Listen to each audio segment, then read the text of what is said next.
Quando eu recebi o diagnóstico, e aí, claro, cada um vai sentir de uma forma, para mim foi um alívio, porque cada profissional que eu chegava me dizia uma coisa, e aí eu ficava, meu Deus, então, o que está acontecendo com meu filho? Será que eu estou errando na educação?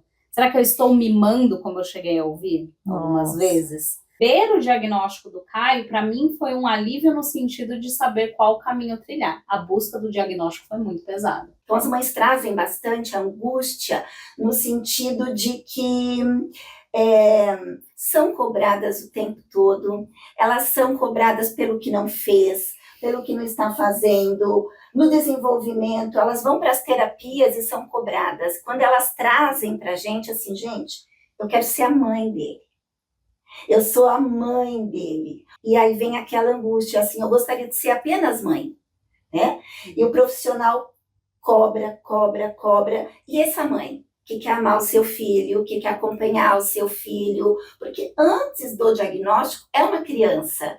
E às vezes elas falam, eu não sou o suficiente para o meu filho. Nossa. Eu não estou fazendo o bastante pelo meu filho. E é a hora que eu acolho e digo, você é a mãe dele. Então você está fazendo o que ele precisa. Sejam bem-vindas ao Mães Terapia, um podcast que vai trazer um olhar leve, cuidadoso e acolhedor para o seu maternar. Apresentação, Érica Secato e Maíra Mainardi. Olá, estamos aqui em mais um episódio do Mães Terapia Podcast. Hoje a gente vai trazer um assunto para vocês que está sendo muito falado nesses últimos anos, mas ainda é pouco conhecido, que são mães atípicas. Pois é, e para falar sobre isso, a gente trouxe a Michele Lira. A Mi é mãe do Davi, do Caio e do João, 3 crianças lindas. E a Michele teve a notícia do diagnóstico do Caio, né, que é o filho dela do meio, que ele tem autismo, né, e a Mi vai contar um pouquinho da história dela. E além da Michele, a gente trouxe a Adriana Fonseca. Olá, pessoal. E a Adri, ela é mãe do Vitor e da Ana Luísa, já um pouquinho mais velhas, né? 30 e 23 anos. E a Adri é educadora e trabalha com pais de crianças atípicas, né? Então ela trouxe esse olhar um pouquinho diferente, não de uma mãe, né? Mas de uma pessoa que trabalha com outras mães que têm essa questão em casa. Então a gente queria começar com a Michele, né, Mi? Se você puder contar um pouquinho de como que você teve o diagnóstico do Caio, como que foi esse processo, quantos anos ele tinha. Oi, gente. Seja bem-vinda. É verdade, gente, eu nem falei isso, né? Desculpa, Brasil. Obrigada pelo convite, meninas. Então, como nós dissemos lá no início, né, eu tenho meus 3 filhos. O Caio hoje está com 10 anos, né? O diagnóstico dele veio aos 4 anos e meio, mais ou menos, mas foi um processo que se iniciou, né, antes. Por volta dos 2 anos, nós notamos alguns sinais, né, no desenvolvimento dele, alguns atrasos, né, nesse desenvolvimento, e foi onde começou a minha saga, né, a minha procura para entender melhor o que estava acontecendo, se era normal, se não era, né? Então foi uma busca bem intensa, porque a gente está falando de um passado recente, mas onde a informação ainda era muito diferente do que nós temos hoje, né? Então eu me deparei com autismo sem querer, né? Você estava no escuro, né? Eu não estava procurando naquele momento exatamente esse tipo de diagnóstico. Eu percebi alguns sinais diferentes nele, que no caso do Caio, o que era mais presente era a hiperatividade, porque ele também tem como comorbidade, né, um outro diagnóstico que é o TDAH, que a gente pode falar depois. Então, no caso dele, eu percebia uma agitação exacerbada, né, uma condição de sono um pouco mais complicada, e o atraso na linguagem, né? Ele nomeava todas as coisas, mas ele não tinha diálogo, ele não tinha troca de diálogo, e ele fazia bastante repetição de palavras, né? Que em termo técnico é a ecolalia, né? Hoje eu tenho esse conhecimento, PhD, né? Então, ele escutava uma fala de um desenho, ele repetia essa fala, muitas vezes fora de contexto, e aquilo foi chamando minha atenção. E um dia eu me deparei no Facebook, rolando lá o feed, uma cartilha do Ziraldo, que é destinada justamente para educadores conseguirem visualizar, né, dentro desse contexto escolar, sinais de autismo, né, geralmente, em crianças. E ali eu visualizei muitas características do Caio, e dali se iniciou a minha procura, né? Comecei a me aprofundar em literatura, em busca desse diagnóstico. Aí foram vários profissionais que a gente procurou aí no meio do caminho. Nesse processo nenhum médico tinha te alertado sobre nada? Não, eu fiz algumas observações, porque normalmente nessa idade a gente leva a criança ao pediatra, né, apenas. Então, como no caso do Caio ele não tinha atrasos motores, que pode acontecer com algumas crianças, né, não era nada que chamava a atenção desse tipo de profissional, né. Só então, quando eu comecei a perceber essa hiperatividade maior e esses atrasos de linguagem, que aí a minha busca, né, até encontrar o profissional mais adequado, aí eu fui em fonoaudiólogas, psicólogos, que num primeiro momento não foram os profissionais mais assertivos. Não que fonoaudiólogos e psicólogos não possam, né, ainda mais hoje, dado o aumento das pesquisas, aumento do número de diagnósticos, teriam um olhar diferente, mas naquele momento os profissionais que eu encontrei descartaram essa possibilidade, né? Como o Caio tem a comorbidade do TDAH, ele chama muito mais atenção para o TDAH do que para o autismo. Então, até hoje eu falo que tem dias que o autismo se faz presente. Nem sempre ele se faz presente. Tem dia que ele tá mais TDAH. Então, foi difícil encontrar essa assertividade. Só quando nós encontramos um neuro mesmo, né, um neurologista, que ele nos deu esse caminho sobre exames e tudo mais, para fechar mesmo um diagnóstico e entender, para trilhar, né, o caminho do desenvolvimento dele, de terapias e tudo mais. Sim. E ouvindo você falar, tá? Você fala do TDAH e do autismo, né? Eu queria fazer uma pergunta para Adriana, né? O que na verdade é uma criança atípica ou uma mãe atípica, né? O que envolve aí? Bom, eu iniciei essa jornada no magistério. Então, eu iniciei pela pedagogia e logo desde o início a educação especial, há 32 anos atrás, se fez presente no meu universo e eu me encantei. E a partir daí, então, eu fui me aprofundando, estudando com pós-graduação e desde sempre, então, eu fiz um trabalho dentro da educação especial, que era esse o universo da época. De lá para cá, como a Michele disse, muita coisa mudou. E aí a gente vem percebendo novas nomenclaturas, novos diagnósticos. Então hoje a gente entende por crianças atípicas, mães atípicas, as crianças que estão um pouco diferente das demais crianças. E aí a gente hoje, no universo em que eu vivo, qualquer criança que demonstre uma necessidade diferente das outras, nós consideramos atípicas, laudadas ou não laudadas. Porque todo ser humano é diferente. Então, não tem ninguém igual. E aí a gente começa a perceber que, com esse passar do tempo e da informação, crianças até que estão no seu desenvolvimento normal esperado, qualquer situação que seria um pequeno desvio da curva, nós já estamos buscando respostas e laudando, quando às vezes é apenas um tempo de resposta diferenciado. Nossa, muito bom você falar isso. Então, assim, o que é atípico? Atípico é o diferente, mas às vezes é apenas uma criança no seu tempo de desenvolvimento e que hoje me assusta um pouco nós irmos tanto em busca de diagnóstico. Às vezes a gente esquece das fases do desenvolvimento, que apenas uma mordida é só uma mordida, dentro da fase do esperado desenvolvimento. Mas agora, se nós tivermos um laudo Então, essa mordida já passa a ser uma coisa extremamente preocupante, em que a gente vai querer corrigir, e esquecendo que uma criança é apenas uma criança. Sim, sim. E aí, pensando nas mães, são as mães que acompanham o desenvolvimento de seus filhos, laudados, um pouco diferentes. Então, eu acredito que o atípico, para mim, na minha concepção, é aquilo que está um pouco diferente, mas apenas isso. Porque tem a coisa do que é esperado, até conversei com a Michelle disso outro dia, tem a coisa do que é esperado para certa idade, tem o tempo da criança. Mas também tem alguns marcos que se esperam, né? Exatamente. Então, é lógico que, no caso do Caio, né, como a Michelle percebeu que tinham coisas muito aquém, né, vamos dizer assim, do momento que ele estava de vida, e aí foi atrás para procurar, né? Mas foi muito bom isso que você falou, porque hoje a gente também tá... E essa questão do diagnóstico, né, que você fala, assim...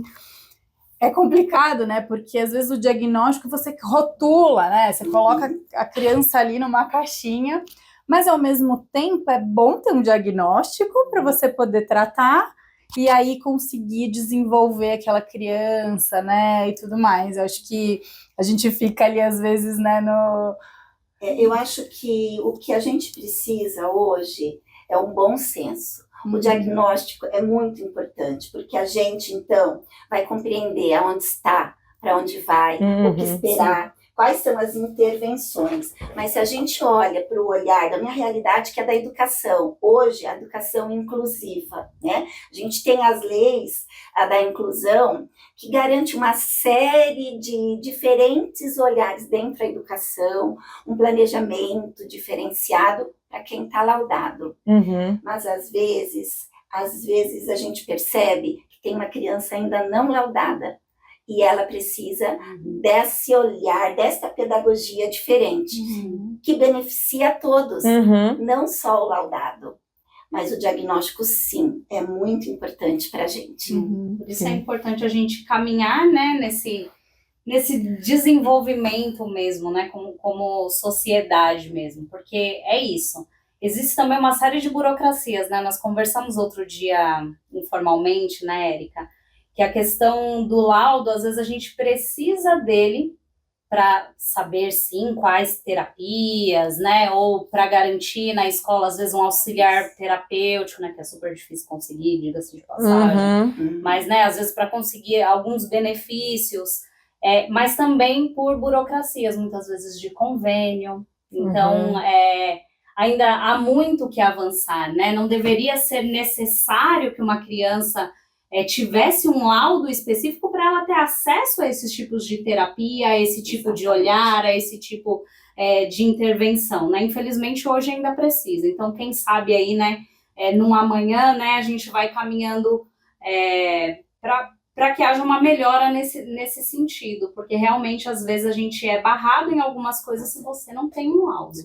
Que às vezes demora, se a pessoa necessita, às vezes, ali do Sistema Único de Saúde, por exemplo, e esse diagnóstico não vem, você não consegue dar sequência, né? Então, ele é importante também nesse sentido.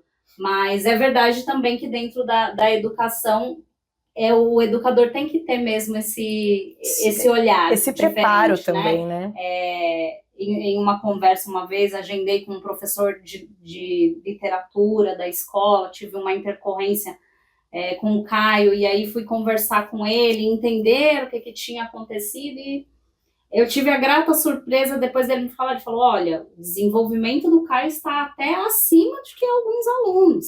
Então, às vezes, a gente não tem ideia, né, do que se passa também no ambiente escolar. Então, é importante essa parceria, né, professor, mãe, porque senão não dá certo. Se numa situação típica já é importante, né? Numa atípica, então... Sim, porque às vezes a gente, né, nessa do rotular, a gente não tem ideia do que está acontecendo. Eu sempre fiquei com o pensamento de que o Caio sempre estaria atrasado, por ser uma criança TDAH e autista, que ele estaria atrasado. E claro, que em algumas matérias, e aí, né, até... pessoas Poxa neurotípicas, vida! não é? Eu não tenho nenhum diagnóstico, eu era bem Matemática, física. Então, assim, eu sempre tive esse pensamento de que ele estaria atrasado e ainda bem, não foi uma verdade para ele. Eu peguei um diagnóstico lá atrás de deficiência intelectual também, que foi importante para as terapias, mas que hoje não faz sentido mais. Então, a gente tem que filtrar até aquilo que a gente recebe também, como diagnóstico, como fala, às vezes, de um profissional que não está tão bem preparado, ou que pegou a criança num dia ruim, tem isso também, né? Então, tem tudo isso a se avaliar e pensar. E como que foi para você, né? Você falou já algumas coisas, mas assim, como que foi lidar com a diagnóstico? Quando você recebeu, como que foi, né? Como que você reagiu? Como que foi tudo para a família como um todo? Para mim, como foi um processo demorado, né? Que eu não fui assertiva de início, foi angustiante chegar ao diagnóstico. Quando eu recebi o diagnóstico, e aí, claro, cada um vai sentir de uma forma, para mim foi um alívio. Foi um alívio. Porque cada profissional que eu chegava me dizia uma coisa. E aí eu ficava, meu Deus, então, o que está acontecendo com meu filho? Será que eu estou errando na educação? Será que eu estou mimando, como eu cheguei a ouvir algumas vezes? Né? Será que eu estou procurando uma doença? Sem sentido, né? Sem sentido, que não tem, que não existe. Então, receber o diagnóstico do Caio, para mim, foi um alívio no sentido de saber qual caminho trilhar. A busca do diagnóstico foi muito pesada, porque eu bati em muitas portas e ouvi muitas coisas. E aí eu tive que saber filtrar. Então, para mim, foi um alívio de saber onde eu seguiria dali em diante. Mas é muito pessoal, né? É uma experiência muito pessoal. E é aquele negócio, né, que a gente já falou aqui. Não sei se você vai falar o que eu ia falar. Vai, tenho certeza. A gente não acredita nas mães, né? As pessoas não acreditam nas mães. Como assim, gente? Quem convive com a criança, né? Nós estamos com a criança 24 horas por dia. Eu conheço, você conhece, vocês conhecem os filhos de vocês. A gente vai com um profissional, como você disse assim, né? Acabou de conhecer, ele não estava num dia bom, aí pronto, foi taxativo numa coisa X, né? Assim, gente, tem que ouvir, né? Até acho que é importante você falar sobre isso também, né? Porque o seu trabalho é muito legal, porque você trabalha com as famílias, com as mães, né? A fala da Michele me levou para um diálogo que eu vejo muito com as minhas mães, né? Elas chegam dizendo que passaram um longo percurso dizendo aos médicos, não, isso não está legal, isso não é assim, o meu primeiro filho não fez assim. Ainda mais quando você tem a comparação com outro filho, né? E aí o médico dizendo que está tudo bem, é o tempo da criança, não, ele vai falar, não, ele vai caminhar, ou quando a criança seguia e regride, e a mãe estava de um jeito, não está. E o trabalho colaborativo, as mães, elas às vezes não são ouvidas no trilhar do consultório, mas também não são ouvidas no espaço escolar. Eu percebo que a falta do que você encontrou, Michele, do trabalho colaborativo dentro da escola, né? Então as mães trazem bastante angústia no sentido de que são cobradas o tempo todo, elas são cobradas pelo que não fez, pelo que não está fazendo, no desenvolvimento, elas vão para as terapias e são cobradas. Quando elas trazem para a gente, assim, gente, eu quero ser a mãe dele, eu sou a mãe dele. Ou então, quando elas vão para a escola e falam, você não fez, não está legal, você não levou para a terapia, você não acompanhou, o que você está fazendo para esse desenvolvimento? E aí vem aquela angústia, assim, eu gostaria de ser apenas mãe, né? E o profissional cobra. E essa mãe, que quer amar o seu filho, que quer acompanhar o seu filho, porque antes do diagnóstico é uma criança. E às vezes elas chegam a chorar, né? Eu não sou o suficiente para o meu filho. Nossa. Eu não estou fazendo o bastante pelo meu filho. E é a hora que eu acolho e digo, você é a mãe dele. Então você está fazendo o que ele precisa. O mais, a gente pode aprender um dia de cada vez, como todas nós mães não aprendemos no nosso dia a dia. Então, acho que a mãe precisa ser ouvida nos consultórios, a mãe precisa ser ouvida na escola, porque essa criança vem desse lar, dessa história de vida. E a gente precisa ouvir até o que essa mãe deseja, não é? Sim. Com certeza. O que ela deseja para o seu filho. E aproveitando o gancho, Dri, se você puder dar uma resumida, exatamente qual que é o seu trabalho? Eu faço um trabalho dentro de um serviço público, onde eu atendo em grupos mães de crianças atípicas, mães atípicas. É um espaço em que a gente vai ouvir a mãe, essa mulher que antes de ser mãe, ela foi filha, esposa, profissional. Muitas delas, ao ter o diagnóstico, elas precisam abandonar a sua vida. Sim. A gente abandona por um período, né? Mas, às vezes, nós temos condições de voltar. Muitas delas não têm a condição de voltar. Sim. Então, esse trabalho é um espaço em que eu posso ouvi-las. Elas podem se ouvir enquanto mães, pares, trocar experiências, mas desenvolver as suas questões, habilidades socioemocionais. Nós não vamos ali falar da deficiência, embora ela vai surgir. Nós não vamos falar do filho, embora ele vai surgir.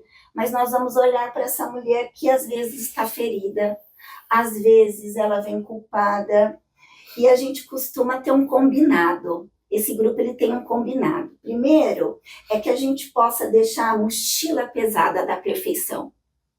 E que a gente possa aceitar que nós podemos ser um pouquinho melhor a cada dia. A gente também tem um combinado que é de viver o hoje, o presente. O passado a gente não consegue mudar. E o futuro, poxa vida, se a gente ficar só pensando lá quanta ansiedade nos traz. Então, um pouquinho melhor, vivendo hoje, para construir esse futuro esperado, vai trazendo uma tranquilidade. E um compromisso que a gente firma, que é de aprender algo novo, um pouquinho a cada dia. E assim esse futuro vem. Elas vão se tranquilizando, elas vão se culpando menos, elas vão se acolhendo e muitas delas vão se redescobrindo e vão buscar, às vezes, ajuda psicológica, que em muitos dos casos se faz necessário. Nossa, sim. Porque eu acho que antes de ser mãe, existe um ser, uma mulher, e para que ela possa ser a cada dia uma mãe melhor, ela precisa estar bem enquanto pessoa, enquanto ser humano. Então é um trabalho, não é terapêutico, mas é um trabalho de grupo de ajuda para desenvolver habilidades socioemocionais para a mãe, para a mulher, para a pessoa. E aí ela vai lidar com todos os aspectos de sua vida de uma maneira melhor, porque ela é mais que mãe. E é um serviço público. Como que as pessoas têm acesso? É um serviço público que ele está vinculado a um serviço de atendimento a crianças atípicas. É um núcleo de apoio à educação inclusiva. Então, as crianças que estão na rede regular do município, elas vêm para ter um apoio no contraturno. Isso é em Santo André. São Caetano. São Caetano. Ah, tá. Em São Caetano. E as crianças que estão tendo este apoio no contraturno, as mães recebem este trabalho. Muito legal. Esse trabalho. Hoje em São Paulo tem, na rede da prefeitura, a gente tem o apoio para as crianças, né? Tá. Em contraturno, as professoras são especializadas, né? No estado é mais difícil, não são todas as escolas que tem, mas na prefeitura tem. Onde é adaptado muitas vezes o conteúdo, adaptação de prova, né? Mas não tem esse trabalho voltado para a as comunidade, mães. para as mães. Nossa, Importantíssimo. Muito boa, assim. E assim, né? Quero te fazer uma pergunta, porque eu vou fazer uma comparação aqui, né? Tem o Marcos Mion, né? Que tem o filho, tal, especial. Beleza, tudo muito lindo, tal, beleza, legal. Mas assim, olha a realidade dele, né? A realidade dele é totalmente diferente do que a maioria dos brasileiros. Então, assim, eu queria que você falasse um pouquinho das suas dificuldades, né? De conseguir as terapias. Você já falou do diagnóstico, mas assim, de você conseguir, né? Porque é uma equipe multidisciplinar para poder desenvolver, né? Num primeiro momento, né? Quase todos os profissionais que eu precisei e tentei procurar, eu tive que ir por meios próprios, particulares mesmo. E são especialidades que a gente sabe hoje que são bem caras, né? Porque, claro, o profissional também investe no conhecimento dele, Sim, né? sim. Mas ainda é bem difícil de acessar. O neuro que o Caio passa hoje, né, é da rede do SUS, né? Fica no hospital infantil lá no Morumbi. E ali eu consegui fazer alguns exames físicos, né? Tomografia, exame auditivo, que todos descartam. Aí eu tô falando da realidade do autismo, tá? Para descartar outras possibilidades, eu consegui fazer através da rede pública, mas também tudo muito demorado, agendamentos que a gente sabe que demoram a vir, né?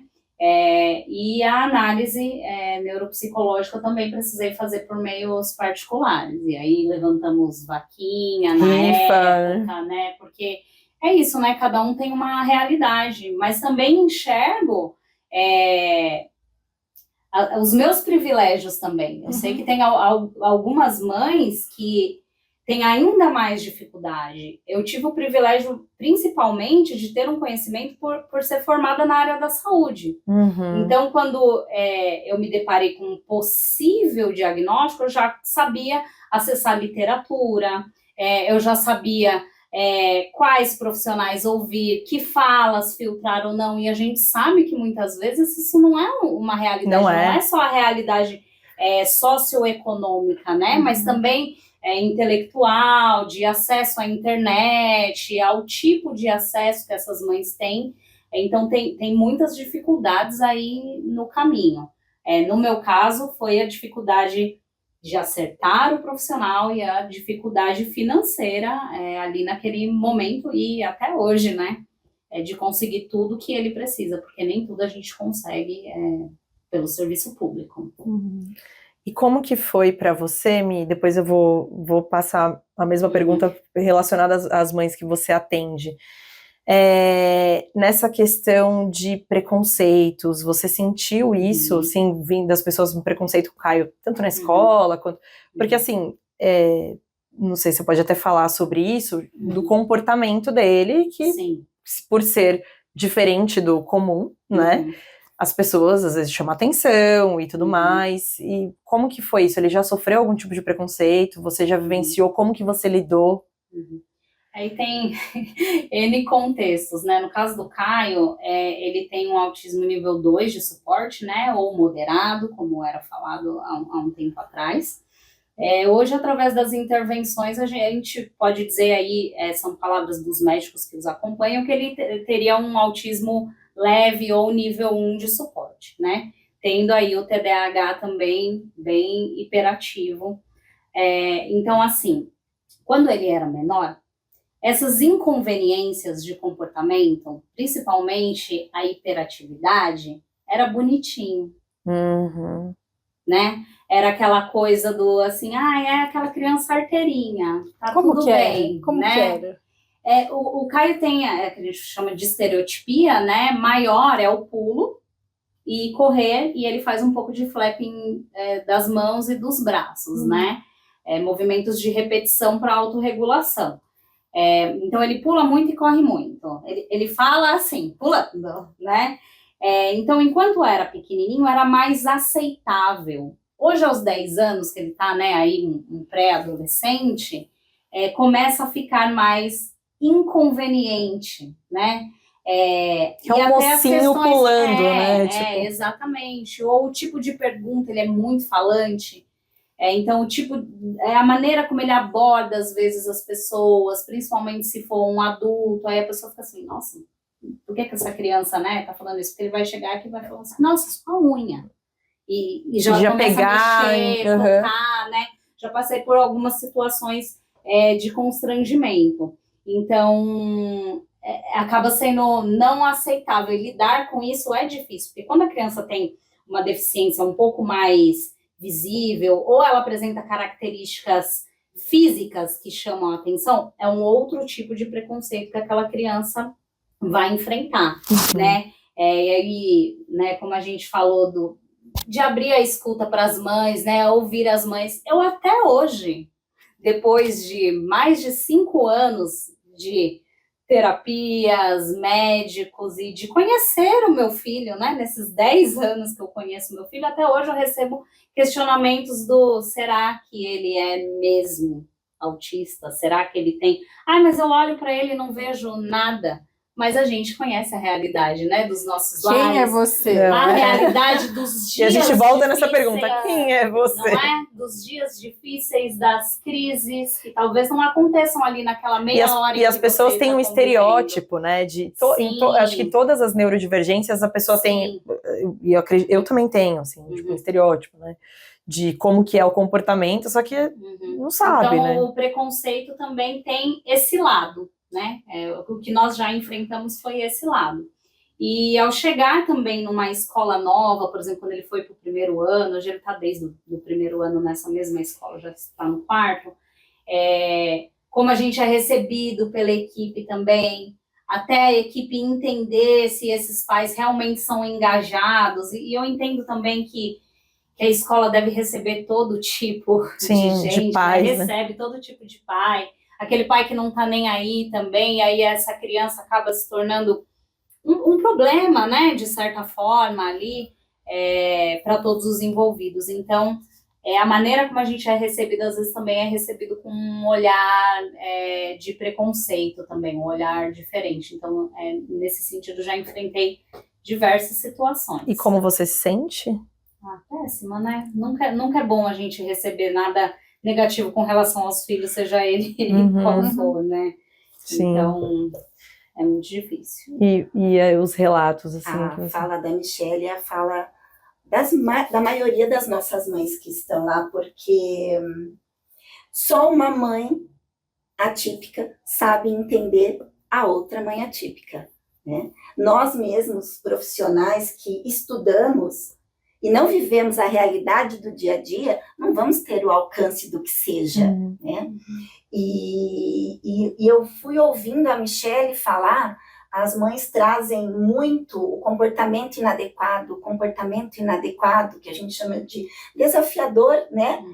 E é isso, de início, o comportamento ele é aceitável, porque é pequeno, está dentro da faixa etária esperada. E o tempo vai passando e eles vão crescendo, vão se tornando maiores, e esse preconceito parece que vai ficando um pouco mais visível, porque o comportamento disruptivo não está condizente com o esperado para a idade, né? Então elas relatam muito as dificuldades num simples andar de ônibus, no transporte público, onde o filho entra, tem um lugar reservado, ou então ele quer conversar, se aproximar, tocar, abordar as pessoas, e ele não tem nada aparentemente físico, né?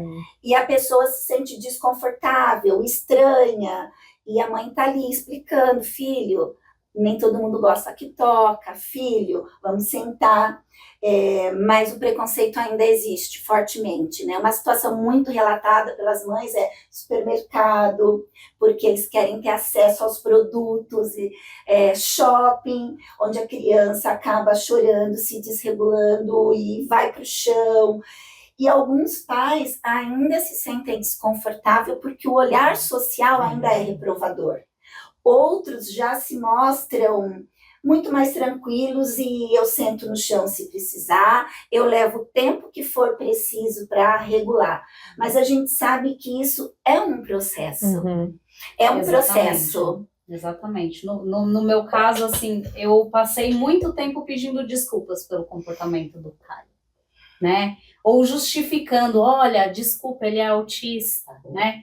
Hoje, só quando necessário eu faço isso. Senão eu dou risada junto com meu filho, faço de conta que não tem ninguém ao redor, mas é uma desconstrução que nós temos que fazer com nós mesmos também. Não só a desconstrução da sociedade, mas nós também. Começa pela família, né? Falo que se a mãe já tem uma ansiedade quando tem algum contexto social, a mãe atípica tem 2, 3 vezes mais, né? E é exatamente isso, já pensando desde o transporte, o que pode acontecer, né? E a gente tenta antecipar tudo, o que pode acontecer, né? E nunca dá, né? Não tem Claro, a gente não controle, né? sabe, Às vezes você tá a gente não antecipando tem- várias coisas, o Caio tá lá É. sentado no ônibus de boaça. Exatamente. A nossa última visita mesmo ao neurologista foi mais ou menos assim. Eu costumo ir de carro e de Uber, dessa vez eu fui de metrô. E eu fiz um caos na minha mente. Eu falei, meu Deus, como que vai ser isso? E foi super tranquilo, porque ele estava num dia bem. E ele achou diferente, ele achou legal, mas poderia também ter acontecido o inverso, Sim. né? Então, essa ansiedade, né, a gente sempre tem que trabalhar a mente. Por isso que esse apoio, né, das mães, né, desse trabalho que vocês fazem é extremamente importante, né, para que a gente escute do outro também, né, e daqueles que já passaram, já Exato. trilharam o caminho, né, Esse- você que está há tanto tempo esse aí link na área, que eu né, queria falar com a sua fala. É uma desconstrução nossa enquanto mães, é um aceitar nosso, né?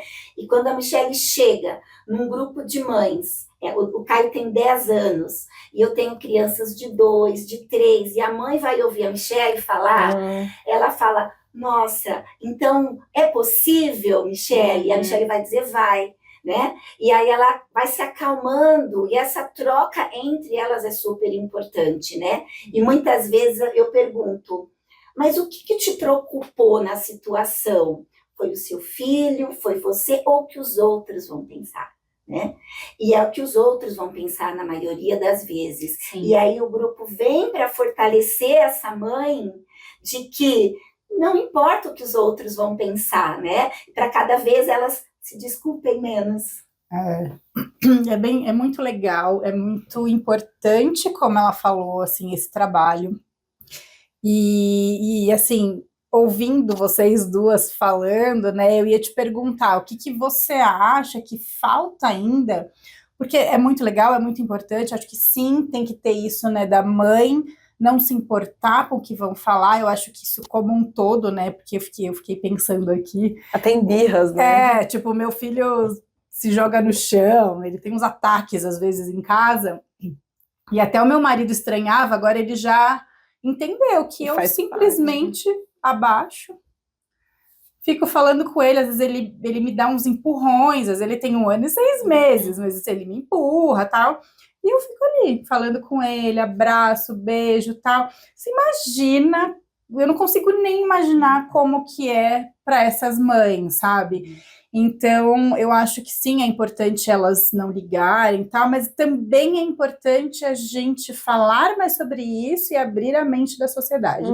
Como que você acha que a gente pode fazer isso, né? Você tá nesse meio, né? Que você acha? Vocês duas, né? Olha, eu acho que o caminho está sendo percorrido. Toda transformação social, ela leva um tempo, né? Se a gente for parar para pensar, o meu universo é educação, espaço escolar, e tanto as crianças como os pais no espaço escolar, né? E a gente sabe que é na escola que a gente constrói uma nova sociedade. E eu venho de um tempo de escolas especiais, por muito tempo. Eu vi o processo da sala especial, e hoje eu vivo a inclusão total. Eu sei que existem crianças que ainda precisam de um espaço diferenciado. E eu acredito nisso, existem crianças que precisam. Mas eu acho que falar sobre isso é conviver com isso. E conviver com eles. E aí nós vamos crescer com crianças sendo crianças, apenas jovens sendo jovens. E a gente já vê isso acontecendo pouco a pouco, né?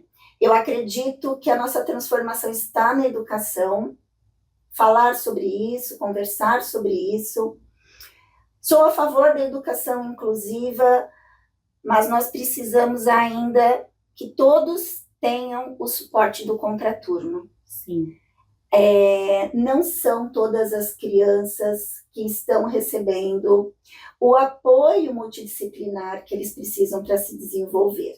Cada espaço tem a sua função. A escola, ela vai trazer informação, vai ensinar a convívio social, mas no contraturno essa criança precisa de todo o suporte. E isso a grande maioria não tem. Então, eu acho que é na educação, que essa transformação social vai acontecer.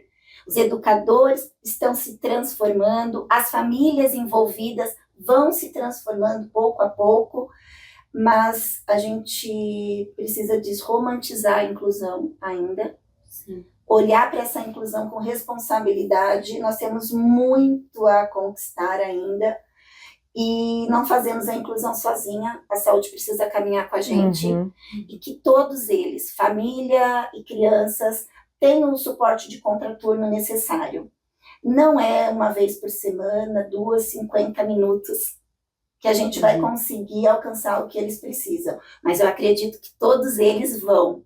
Então, se eu pudesse dizer como é que a gente vai transformar, é olhando com clareza, com verdade, a equidade tão necessária e dita, e não massificando para o igual, porque todos nós somos um, cada ser é um. Então, o que é que cada um deles precisa? Eu acho que a gente precisa olhar para isso e lutar para garantir isso.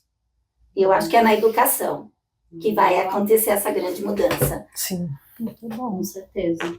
Essa é a palavra, né? Equidade, né? Como a gente equipara, né, todas essas crianças sem o suporte adequado, né? A gente fala muito de leis também, né?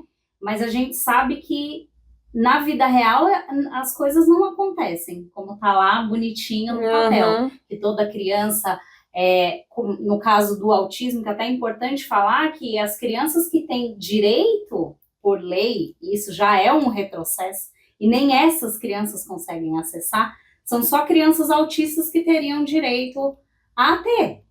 E a criança com paralisia cerebral? E a criança com síndrome de Down? E a criança TDAH?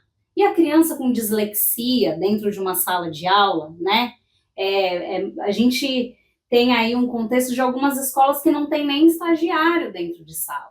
Ou esse estagiário vem ainda muito cru, despreparado, claro, né? Despreparado, sem conhecimento, né? Nem do que é o universo infantil, que dirá o universo atípico. Então pega uma pessoa ali, às vezes até traumatiza esse profissional.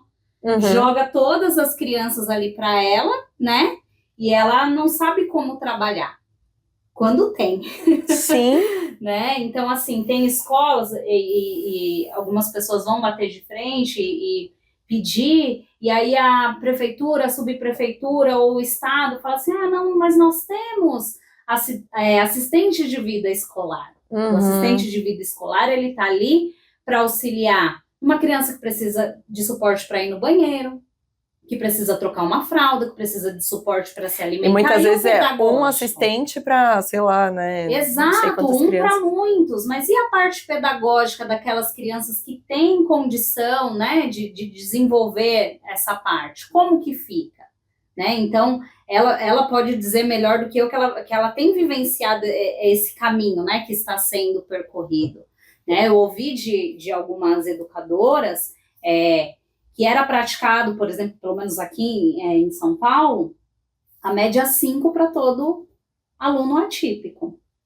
Né? Por quê? Porque era a média que não reprova de ano.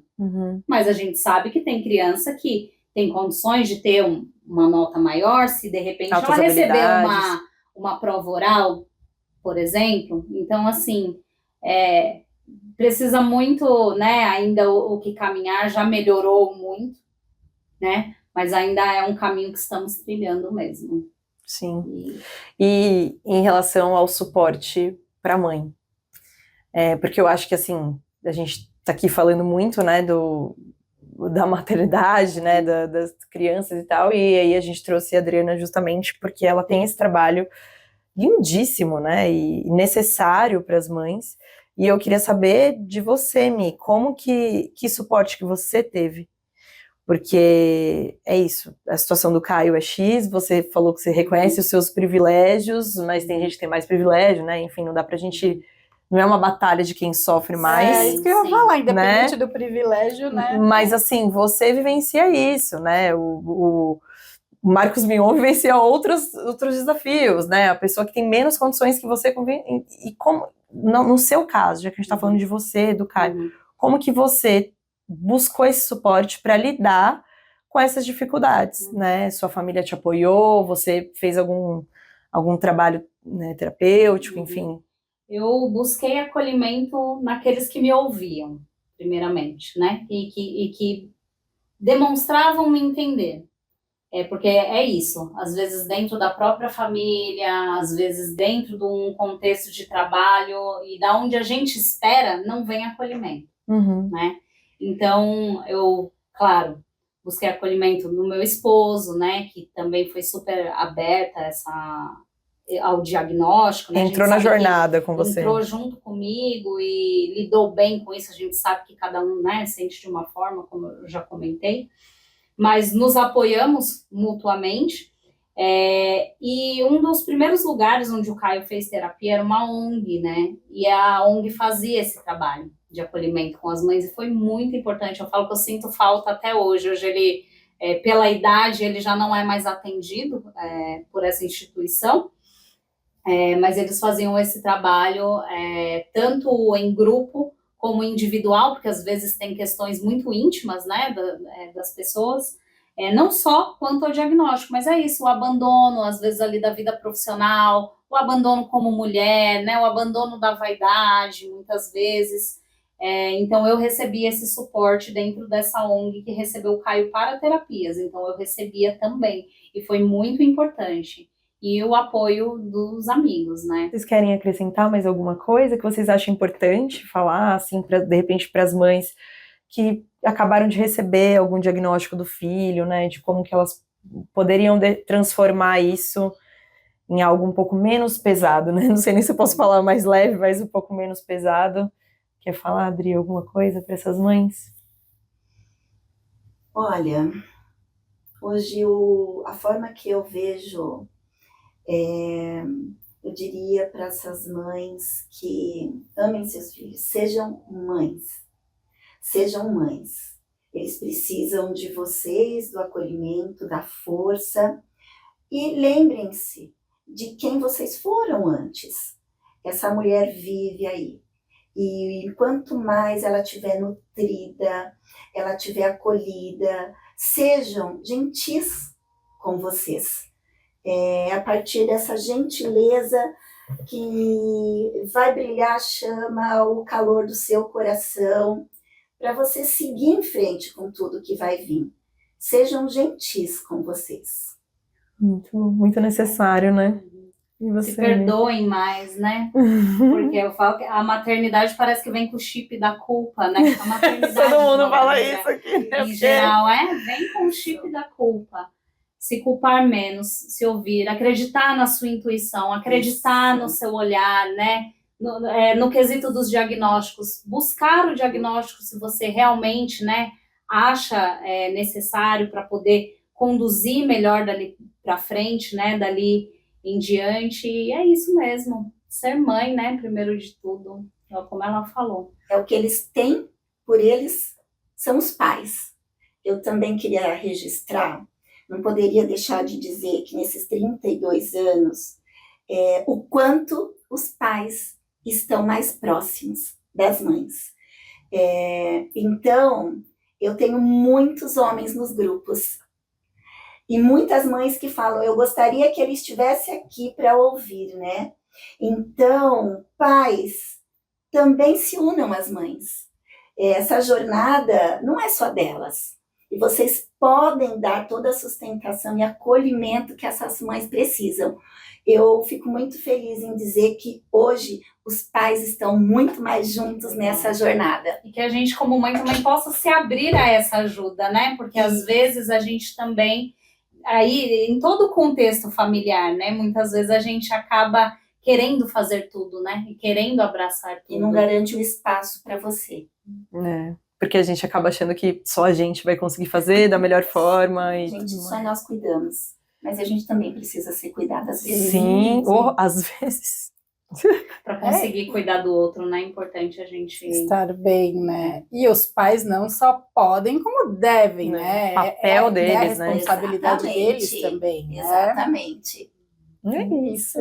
Obrigada, gente. Obrigada. Foi muito lindo. Foi muito prazer. lindo. A gente queria agradecer vocês também, que estiveram aqui com a gente nesse episódio.